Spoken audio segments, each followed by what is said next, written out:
Hello, welcome to Old Nerd Reads his Marvel Comics in Order. This is episode 117. This time I read Marvel Supervillain Team Up number 11.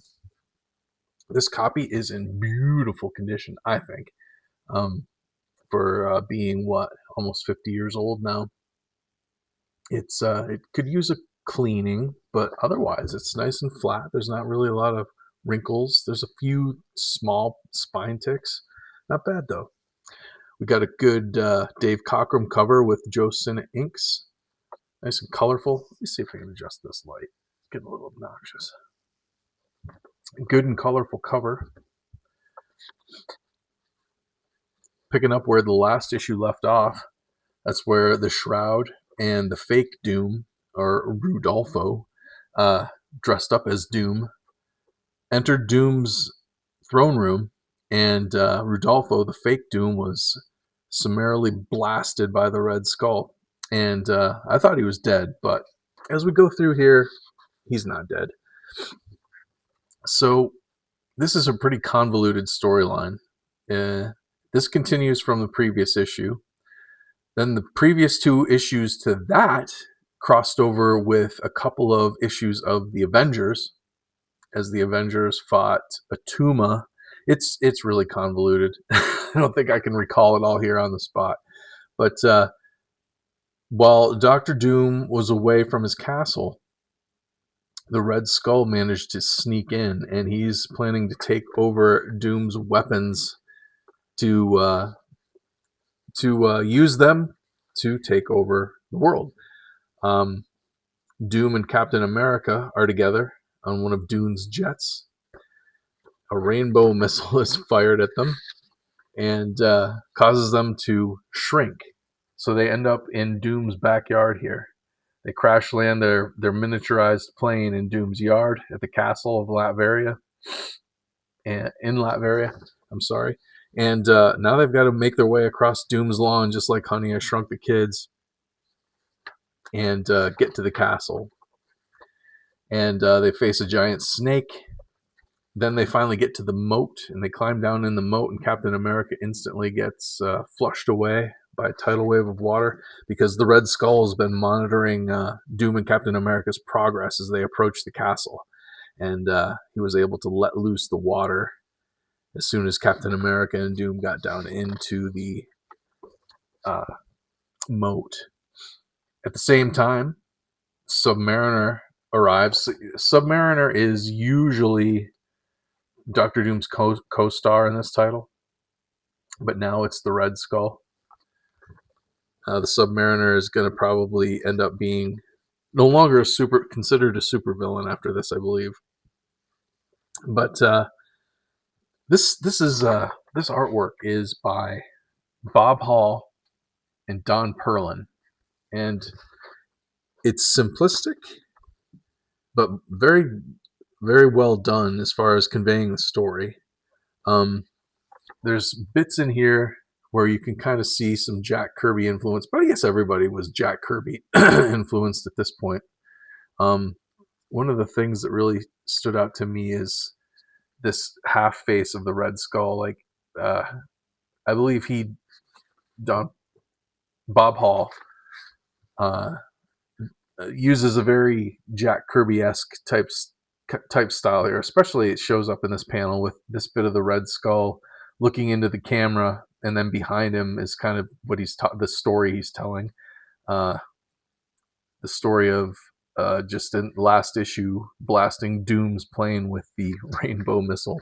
But yeah, his art style is simple,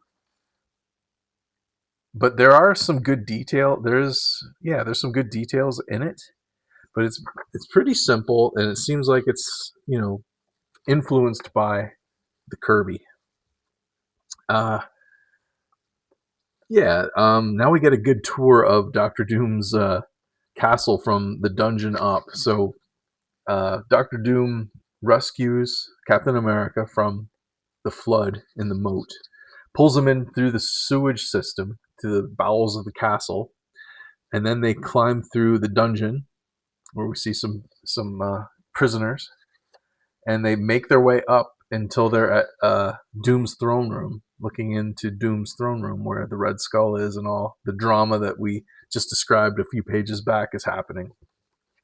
So Doom knows that the Red Skull's got his red hand. Oh no, I guess they're gloved. His gloved hand on the button of Doom's mass destruction devices. So Doom knows he's got to stop him, but he's still miniature. So Red Skull picks him up. But since Namor has previously been Doctor Doom's sidekick in this title, like I said, up until now, it was Doctor Doom and the Red Skull were the supervillains that teamed up. Or I'm sorry, Doctor Doom and the Submariner were the two villains that teamed up in this title. So Doctor Doom has some sort of sway over Namor, and he tells Namor to punch the button that will restore Doctor Doom and Captain America to their normal height, and Namor is able to do it. Immediately, these two grow back to their correct height, and Doctor Doom lands a haymaker uppercut to the Red Skull's chin, sends him across the room, and the fight breaks out. Cap versus the Goons, Red Skull versus Doctor Doom. Namor's getting in on it, fighting the Red Skull's goons. Now we got the Shroud. I love this. I love the Red Skull's face when the Shroud puts him in a headlock. Goes a little cross-eyed. And then Captain America has to stop the Shroud because the Shroud doesn't know if he wants to fight Doctor Doom or Red Skull more. He sees them both as the villains that they are, and Doctor Doom has to ask Cap to take care of the Shroud so Doctor Doom can continue taking care of the Skull. So Cap has to punch him out, which elicits this face from the Shroud. He says, I read about you all my life, idolized you. My one dream was to be like Captain America, but you're siding with Doom? And Cap says, I have to trust him. I have to trust him. Our lives are all our lives. The world's life is in Doctor Doom's hands right now. It's very dramatic. But the Red Skull is able to win just by a hair, and he's able to get to Doctor Doom's throne and throw up a force shield that keeps everyone out. However, there's this MacGuffin, this device, and Rudolfo, who's been shot in the last issue and near death, he sacrifices himself pretty much by pushing the buttons on this MacGuffin, which teleport the Red Skull out of the throne. So we think we won, but no, we haven't. The Red Skull has been teleported to the moon, where he can control Doctor Doom's weapon of mass destruction. So that's our cliffhanger. Now our team of, quote, good guys, unquote, have to get to the moon to stop the Red Skull, and that's next issue. And I've got the next issue right here. I'll show you the cover. This is the cover of issue 12. So it's a Red Skull versus Doctor Doom out in outer space. So yeah, that's the cliffhanger for Supervillain Team Up number 11. I don't think this title goes on a lot longer. Maybe the next issue is the end. Maybe, I can't remember now, but I'll let you know because I think I have I know I have the next issue of, obviously, but after that I'm not real sure, because I'm not sure that there's any more, or if I do have them, there's not very many. So this title is wrapping up. It's almost done. Anyway, that's it for this episode. If you know any other old nerds out there who like their comics from the Bronze Age, please share this video with them. I'd appreciate that. If you know anything about this title, please comment it down below. And stick around for more videos in this video series. I'm going through my comic book collection, reading them in publishing date order-ish. Not exactly, but ish.